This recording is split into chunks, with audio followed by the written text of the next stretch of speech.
An insurgent had seen where they were firing, had snuck up next to the side of that building, pulled out a hand grenade, pulled it, and threw it up, and that thing came right up, boom, and hit Mike on the chest. Mike screamed, "Grenade out!" and jumped on it, and boom!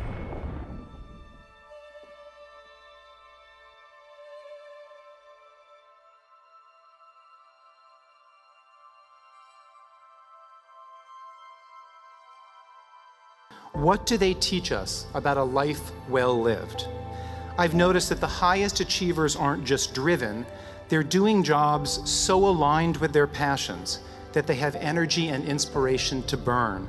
Keep that in mind as you set your courses.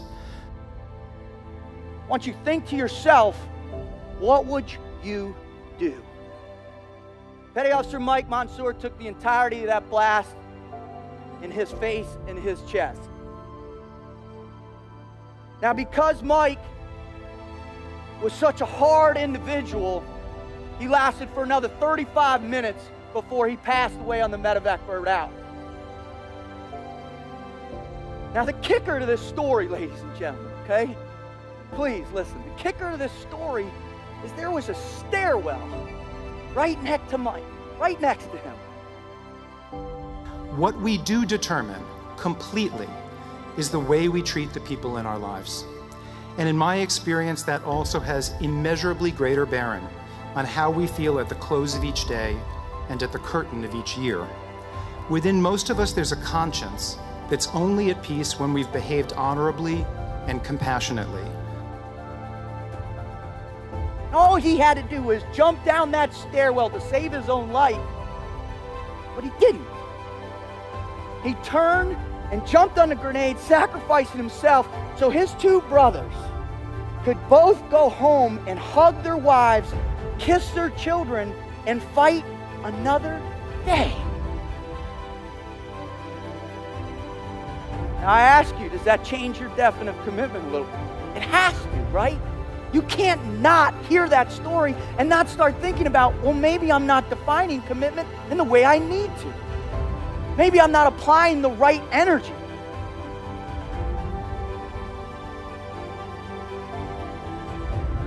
What are your values?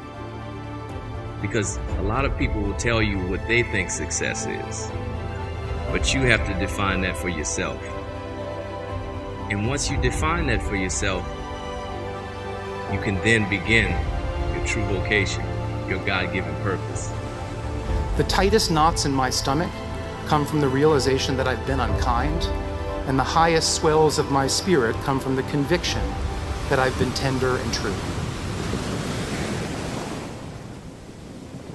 For the past 20 years, I have been exploring the human condition around the world. But in that time, I spent 15 months in the frigid waters of the Pacific Ocean, to the mountains of Afghanistan on 7 different occasions, and to the shores of Haiti doing missionary work with my church. And what I've learned in this incredible journey are a few undeniable truths about what enables us to succeed. Now, truth number 1 is you got fear in your heart always, and you can't defeat it. The problem is, ladies and gentlemen, is you're wired for fear, right? You've got fear that's built into your little gray matter right up there like that, okay? In your gray matter, you've got this thing called the amygdala. And this amygdala is your fight or flight. So unless you remove that, you're gonna have fear in your life, period. And we need it for survival. It's a good thing. The other challenge is you've been taught fear your whole life as well, too. We have that. It's part of our lives. We have it in what we do for a living, right? You guys get on your conference huddle calls and you talk about fear and dealing with clients. You talk about fear and meeting numbers. You talk about fear in your lives and your personal lives with your family. Folks, we've got fear, period. So what you have to learn to do is embrace it. Truth 1. The second one is self-confidence is really important. Self-confidence is huge. It's important, and you got to forge it every single day. The third one is you got to live with purpose. If you don't have purpose in your life, you don't have momentum. You don't have anything driving you forward, anything pulling you out of bed every single day. You got to understand, who am I, why am I here, and what is my reason for living? My mom and my dad were the biggest influences in my life. No one supported my athletic career more than he did. I got drafted to play baseball on June 8th, 2010. And the next night, my dad passed away. Before I walk through the door, I can see the EKG moving just fine. I take one step into the door and I say, "Dad, I'm here." The line goes flat.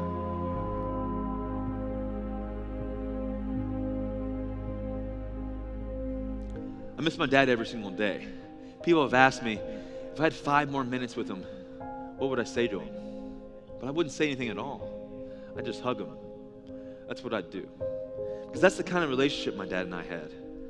He gave me so much. And maybe most of all, he gave me the gift of perspective. Losing him was hard, but thinking about him now, I don't feel sad. I feel blessed. I feel blessed for all the days we got together. I feel blessed because I know he's in a better place. And I feel blessed knowing that if he were here today, the thing that he'd most be proud of isn't a Super Bowl ring or a new contract or a big speech at Camp Randall. He'd be proud of my family, what a strong woman my mom is, about my brother and how well he's doing, about the amazing, amazing young woman my sister has become. That's what he'd be proud of. So that's my third charge to the graduates. And maybe it's the hardest one of them all. When life tells you no, find a way to keep things in perspective.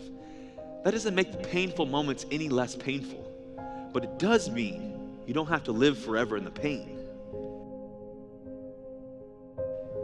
You don't have to live forever in that no.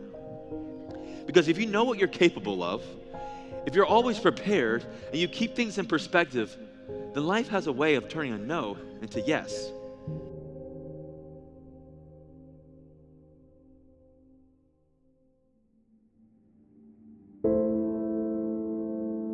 We all bleed red. What I care about is there's something that gets you out of bed every morning. There's something that you have faith in that's bigger than yourself. There's something that you're willing to sacrifice for another human being. That's powerful. Are you working on it? Are you working on it right now? Did you work on it today? Are you going to go work on it tonight? The question isn't whether you have something to offer to the world. You definitely have something to offer to the world. The question is how and whether you'll do it. When life tells you no, stay ready.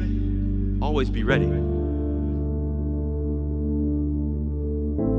The fact is, we've been quitting for a long time, folks. The problem is, I hope nobody has these grand quits in their life that they regret.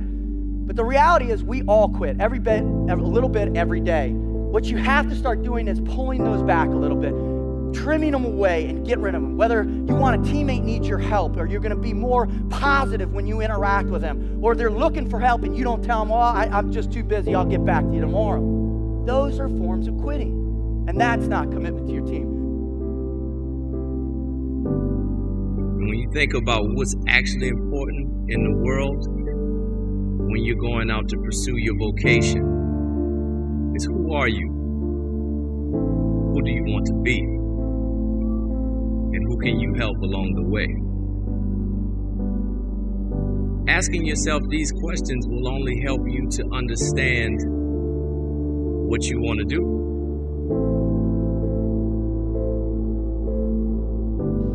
Now, if my dad were here with us, this is the point where he'd remind us that potential just means we haven't done it yet. You know, he'd be right. But if we do what we need to when life tells us no, if we know what we're capable of, if we stay prepared no matter what, if we keep our sense of perspective even when times are tough, then I know that together we're going to do amazing things with our potential and achieve our greatest dreams. I would say good luck, but I don't believe in good luck. Go make it happen. This is my story. Now it's time to write your own.